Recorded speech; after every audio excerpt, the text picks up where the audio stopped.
പാലാക്കാരനാണ് ജന്മന റോഷി അഗസ്റ്റിൻ. ഇടുക്കിയിലേക്ക് കുടിയേറിയതാണ്. 2001 ആദ്യമായി ഇടുക്കിയിൽ MLA ആകുന്നത്. പിന്നെ തുടർച്ചയായി വിജയിച്ച് കയറിയ റോഷി അഗസ്റ്റിന് തിരിഞ്ഞു നോക്കേണ്ടി വന്നിട്ടില്ല. KM മാണിയുടെ തണലിൽ നിരവധി തവണ MLA ആവുകയും ഏറ്റവും ഒടുവിൽ അദ്ദേഹത്തിൻ്റെ മരണശേഷം KM മാണിയുടെ പാർട്ടിയായ കേരള കോൺഗ്രസ് എം പ്രതിസന്ധിയിലൂടെ കടന്നുപോയപ്പോൾ ഇടതുപക്ഷത്തിൻ്റെ തൊഴുത്തിൽ കെട്ടി അതിലൂടെ പരമാവധി നേട്ടം നെയ്തെടുത്ത ആള് റോഷി അഗസ്റ്റിനാണ്. ജോസ് കെ മാണിയുടെ പരാജയം അതിന് പ്രധാന ഘടകമായി. ഒരു ഇൻ്റർവ്യൂവിൽ അദ്ദേഹത്തിനോട് അവതാരകൻ ചോദിച്ചു, നിങ്ങൾക്ക് നേരിയ വിഷമമെങ്കിലും ഇല്ലേ? ചെറിയൊരു വിഷമമേ ഉള്ളൂ, പക്ഷേ മന്ത്രിസഭയിൽ അംഗം ആകാൻ കഴിഞ്ഞത് വലിയ സന്തോഷം, ജന്മാഭിലാഷം എന്നൊക്കെയാണ് റോഷി അഗസ്റ്റിൻ തട്ടിവിട്ടത്.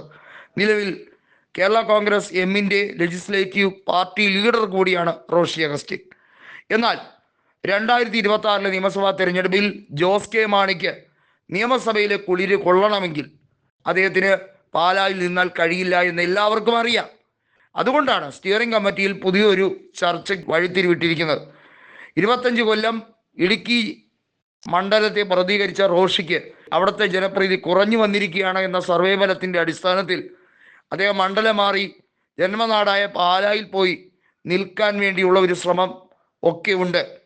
പകരമായി ജോസ് കെ മാണി ഇടുക്കിയിൽ കൊണ്ടുവരിക എന്നുള്ള നീക്കമാണ്. അങ്ങനെ വന്നാൽ ജോസ് കെ മാണിക്ക് ചിലപ്പോൾ വിജയിച്ചേക്കാം എന്നുള്ള രീതിയിലാണ് സാധ്യതകൾ കൽപ്പിക്കപ്പെടുന്നത്. ഇതാണ് ജോസ് കെ മാണിയുടെ ഏറ്റവും പുതിയ അടവ് നയം. റോഷി അതിന് സമ്മതിക്കുമോ ഇല്ലയോ എന്ന് ഔദ്യോഗികമായി വിശദീകരിച്ചിട്ടില്ല.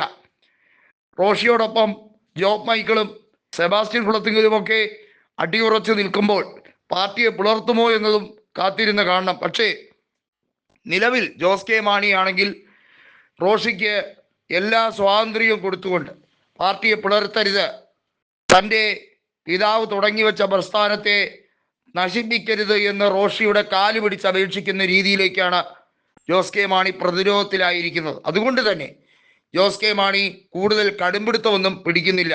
ഒരു അപേക്ഷ എന്ന രീതിയിൽ കൃത്യമായി റോഷിയോട് ചോദിക്കുകയാണ് ഇപ്പോൾ ജോസ് മോൻ ചെയ്യുന്നത്. ജോസ് മോന് മറ്റു വഴികളില്ല. രാജ്യസഭയിലെ കുളിര് കൊള്ളുന്നതിൻ്റെ കാലാവധിയൊക്കെ ഏകദേശം തീർന്നിരിക്കുകയാണ്.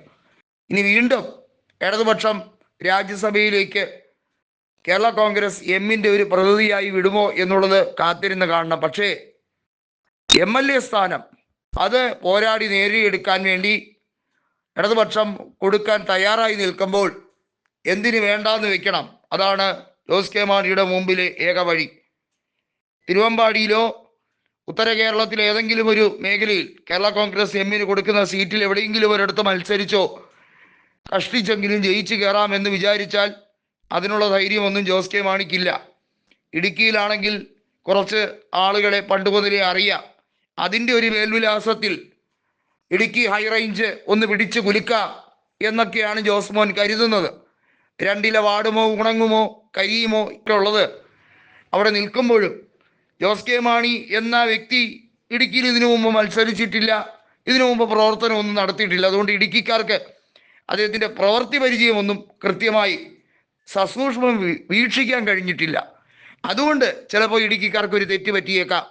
അങ്ങനെ ഒരു തെറ്റ് പറ്റി ജോസ് കെ മാണി നിയമസഭയിലേക്ക് എത്തിയാലോ ബൈ ചാൻസ്? അതാണ് ഏവരും ഉറ്റുനോക്കുന്നത്.